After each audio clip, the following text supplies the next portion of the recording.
உண்மையை சொல்லி நன்மையை செய்தால் உலகம் உன்னிடம் மயங்கும். நிலை உயரும் போது பணிவு கொண்டால் உயிர்கள் உன்னை வணங்கும். உண்மை என்பது அன்பாகும், பெரும் பணிவு என்பதும் பண்பாகும்.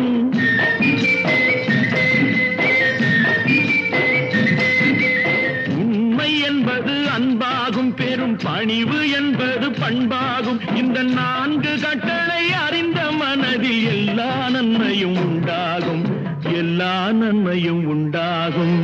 6 மனமே 6, அந்த ஆண்டவன் கட்டளை 6. 6 மனமே 6, அந்த ஆண்டவன் கட்டளை 6.